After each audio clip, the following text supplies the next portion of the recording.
Welcome to the video. First, we will set expectations about PERM processing times in 2024 and 2025, focusing on why many cases take longer than a year. We will explain the core bottleneck, what that means for applicants and employers, and how to plan defensively. We will use clear transitions, diagrams, and practical tips throughout. Next, here is our roadmap. We will cover what PERM is, the real timeline in 2024 to 2026, why Analyst review is the bottleneck, defensive planning for both employers and applicants, a controversial insight about systemic inefficiency, a couple of quick quizzes, and finally, key takeaways and a summary. First, a quick refresher.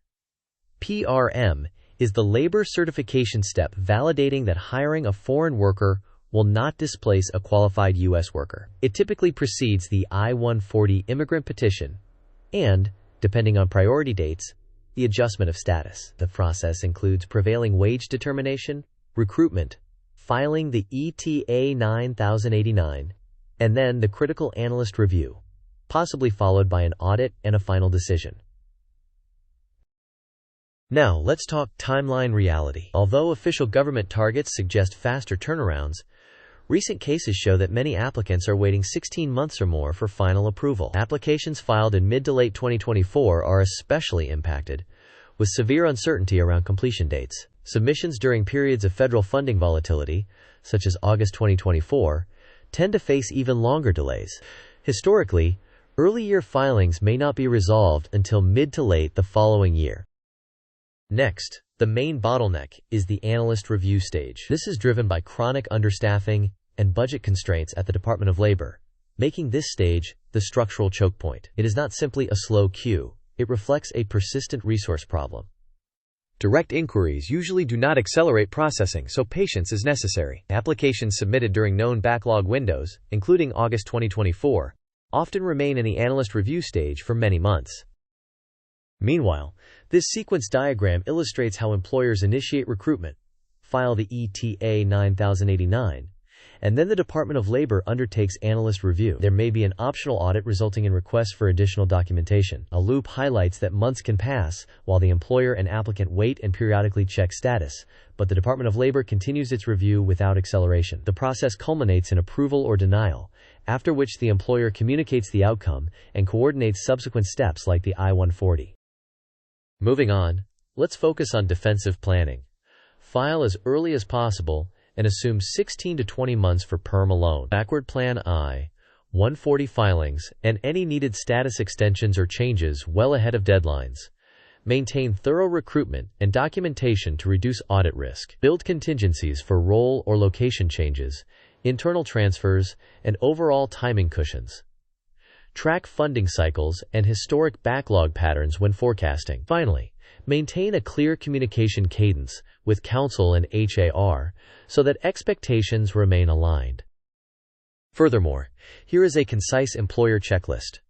First, confirm prevailing wage timelines and launch recruitment early. Next, calendar critical dates, including posting windows, filing deadlines, and validity periods. Document all recruitment steps, such as resumes received, lawful reasons for rejection, and final recruitment results. Assume there is no way to expedite, and plan, project, and start dates accordingly. Prepare for potential audits by pre-organizing evidentiary materials. On the other hand, applicants should focus on maintaining valid status and understanding the implications for travel and work authorization. Keep a personal document vault that includes passports, prior petitions, pay stubs, degrees, and evaluations. Request regular updates from HR or counsel, and set realistic expectations about timing. Plan career moves carefully, and be aware of risks associated with role or location changes during the process. Finally, manage stress by setting periodic check-in intervals instead of constantly refreshing status pages. Next, let's compare timeline assumptions. The optimistic scenario expects 8 to 12 months for PERM, assuming stable staffing and minimal audit risk. However, it leaves little buffer for downstream steps. The defensive scenario expects 16 to 20 or more months, incorporating analyst review delays and funding-related backlogs. This approach creates the necessary cushions for the I-140 and status planning. Now, this table provides illustrative signals. For January 2024 filings, Analyst review might start around November 2024, with approvals between April and June 2025, representing a medium-risk timeline drift. For August 2024 filings, analyst review might not begin until April 2025, with approvals from October 2025 to January 2026, a high-risk period due to funding volatility and backlog spikes. For November 2024 filings, analyst review may start around August 2025, with approvals in the second to third quarter of 2026, also high risk. These are illustrative scenarios intended for planning discussions. Quiz time. Which stage is the primary bottleneck causing extended PERM processing times? Option A, prevailing wage determination. Option B, recruitment. Option C, analyst review. Option D, I-140 filing. You may pause the video now to think about the answer. We will discuss the answer in the next section of the video. The correct answer is analyst review. This is the structural choke point, driven by staffing and budget constraints that slow the Department of Labor's ability to process cases efficiently. Here is the second quiz. For planning purposes in late 2024, what is the safest assumption for PERM duration? Option A, 6 to 8 months. Option B, 8 to 12 months. Option C, 12 to 14 months. Option D, 16 or more months. You may pause the video now to think about the answer. We will discuss the answer in the next section of the video. The correct answer is 16 or more months, assuming the longest plausible timeline protects downstream steps and maintains realistic expectations in light of the current backlog conditions. Next, here is a controversial insight.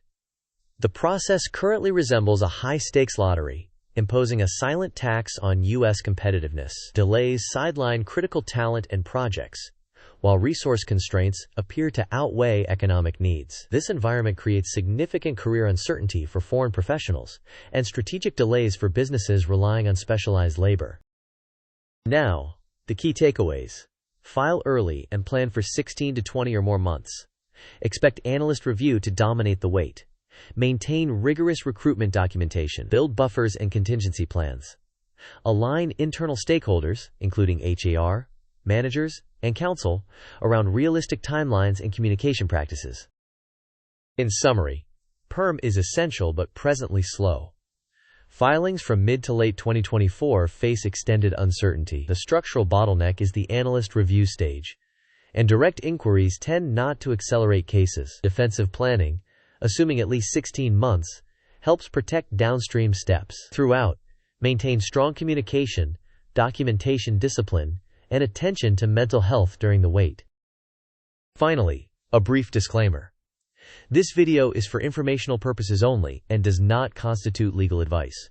Every case is unique. For guidance tailored to your situation, consult a qualified immigration attorney. Thank you for watching. If this guide helped clarify PRM timelines, please like the video, share it with someone who needs it, and subscribe for more updates. Share your experiences and questions in the comments, so others can learn from them as well.